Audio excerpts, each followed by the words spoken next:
ሻሎም ቅዱሳን ጌታ ቤተሰቦች፣ ታላቅ ሰላም በእናንተ ላይ ይሁን። እንዴት አላችሁ?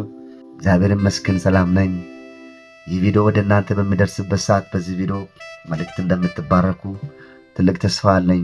ላይክ፣ ሼር በማድረግ ሰብስክራይብ በማድረግ ቤተሰብ እንድትሆኑ እጠይቃችኋለሁኝ። ክርስቶስ ኢየሱስ ለዘላለም ጌታ ነው። ክብር ለሱ ይሁን። ዛሬ ከዮናስ መጽሐፍ ምዕራፍ 1 ከቁጥር 5 ያለውን ክፍል በማንበብ እግዚአብሔርን ሐሳብ የምንካፈልበት ቆንጆ ጊዜ ይኖረናል። እግዚአብሔር አምላክ የተባረከ ይሁን።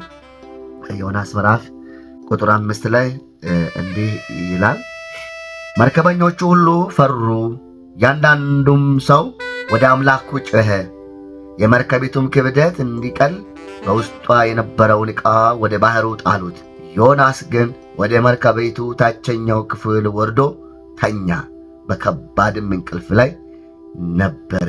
ርዕሴ ከባድ እንቅልፍ ከምን ነው የማወራው? ዮናስ ከእግዚአብሔር ፊት ኮብልሎ ወደ ሐሳቡ እየጠፋ በነበረበት ጊዜ እግዚአብሔር ያዘው። ምክንያቱም እግዚአብሔር ወደ ናናዌ እንዲሄድ እግዚአብሔር ልኮት ነበር። የናናዌ ሕዝብ እግዚአብሔርን ስለበደሉ እግዚአብሔር እነሱን ለመታደግ ነቢዩን ዮናስን ነበረ የላከው። እዛ የነበሩ ሰዎች እንዲጠፉ እግዚአብሔር አይፈልግም። ጊዜ ሊሰጣቸው ዘንድ ስለፈለገ ዮናስን ነው የላከው። ዮናስ ግን ወደ ራሱ ሐሳብ ነው ያዘነበለው፣ ወደ እግዚአብሔር ሐሳብ አልነበረም። ዮናስ ወደ ታርሴስ ለመሄድ እግዚአብሔር ከላከው ከናናዌ በተቃራኒ በብዙ ርቀት ወደምትገኝ ወደ ታርሴስ ስፔን አካባቢ ሊሆን ይችላል። ከእስራኤል 4000 ኪሎ ሜትር ርቀት ያለው ከተማ ወደዛ ለመሄድ ኮበለለ። በእግዚአብሔር መርከብ ውስጥ ዕቃ ነበረ። ነጋዴዎች ናቸው። ሰላማዊ ሰዎች መሆናቸው ደግሞ ከባህሪያቸው ትመለከታላችሁ። ዮናስን አንስተው ለመጣል ከብደዋቸው በእጃችን ደሙ የለም ብለው ሲማጸኑ ወደ አምላካቸው ሲጮሁ ታያላችሁ። ግን በዮናስ ምክንያት ትልቅ ንብረታቸውን አጥተዋል፣ ተጨንቀዋል። ብር ከፍሎ ነው የገባው ወዴት? ወደ ታርሴስ ለመሄድ። ግን ደግሞ ሰው ሲጨነቅ፣ ሰው ሲታወቅ፣ ዮናስ ተኝቷል። በከባድ እንቅልፍ ውስጥ ነው ያለው።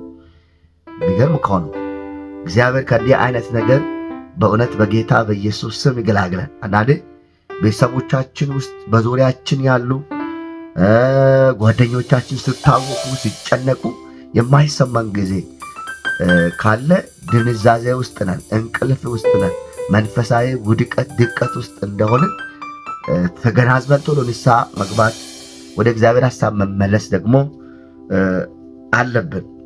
የተገዦቹ ሕይወት ታላቅ አደጋ ውስጥ በነበረበት ጊዜ የእግዚአብሔር አገልጋይ ተኝቶ ነበር። ቶሎ መንቃት ያለበት የሚመጣውንም ነገሮች መረዳት ያለበት የእግዚአብሔር ሰው ተኝቶ ነበር። ሰዎቹ ታላቅ አደጋ ውስጥ ነው ያሉት። ታላቅ አደጋ ውስጥ ሲጨነቁ፣ ሲታወኩ፣ ንብረታቸውን ወደ ባህር ስጥሉ፣ ክብደቷ እንዲቀንስ። የክብደት ጉዳይ አይደለም፣ የሰዎችም ችግር ጉዳይ አይደለም። ማዕበሉም ወጀቡም የተነሳው በዮናስ ምክንያት ነው። እሱ ግን ተኝቷል። በምክንያቱ ሰዎች እየተጨነቁ፣ ሰዎች እየታወኩ፣ ሰዎች አቅማቸው እስኪደክም እስኪዝል ድረስ ሲጨነቁ እሱ ለጥ ብሎ አንተ እንቅልፉን ይለጥጣላቦ። ምን አይነት ነገር ነው? እግዚአብሔር ከእንዲህ አይነት ድንዛዜ በኢየሱስ ስም ያውጣን እና ከባድ የእግዚአብሔር ሰው ነው፣ የእግዚአብሔር አገልጋይ ነው፣ ጥሪ የደረሰው ሰው ነው። ግን ጥሪውን በራሱ ስሜትና በራሱ ፍላጎት ሊለውጦ የፈለገ ሰው ነው። እግዚአብሔር ይዞት ወደ ናናዌ መልሶታል። ዛሬም ቢሆን በቤተ ክርስቲያን ያሉ አንዳንዶች በዙሪያችን ያሉ ሰዎች በሕይወት ማዕበል ውስጥ በመንፈሳዊ ሕይወታቸው እየጠፉ ሳለ ተኝተዋል። ግድም የላቸው። እግዚአብሔር ከእንዲህ አይነት ሕይወት ይጠብቃል። ግድም የላቸው። የዮናስ የሥጋ ድካም እንቅልፍ ቢሆን ቀን አለ፣ ማታ አለ። የማታ እንቅልፍ ቢሆን የእግዚአብሔር ስጦታ ነው፣ እረፍት ጊዜ ነው። እንድንተኛ እንድነቃ እግዚአብሔር ምን አድርጎናል ማለት ነው? ፈጥሮናል። ሰላማዊ እንቅልፍ ነው እሱ። የዮናስ እንቅልፍ የመንፈሳዊ ድካም እንቅልፍ ነው። የኮበለለው ከእግዚአብሔር ፊት ነው። የጠፋውም ከእግዚአብሔር ሐሳብ ነው።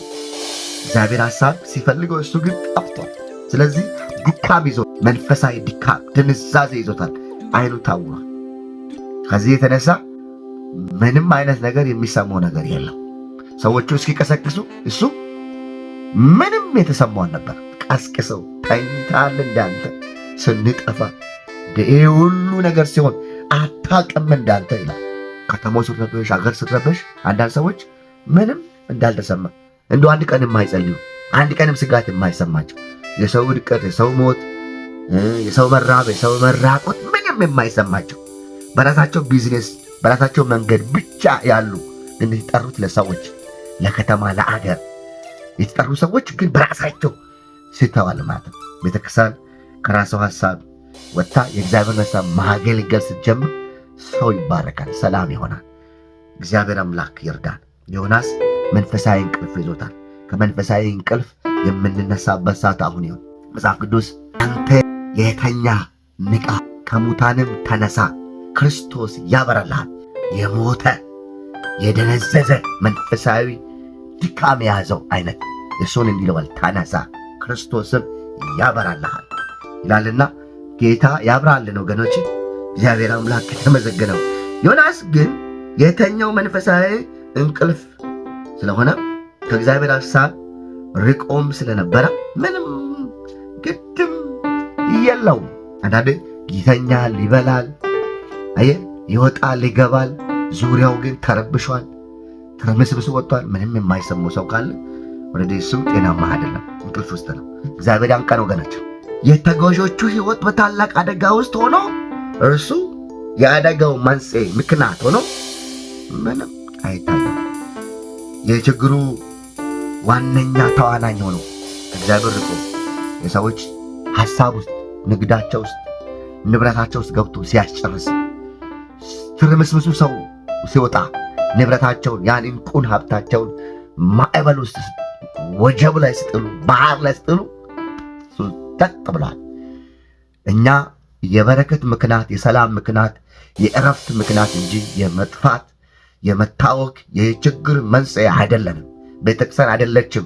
አገልጋይ አይደለም። ክርስቲያን አይደለም።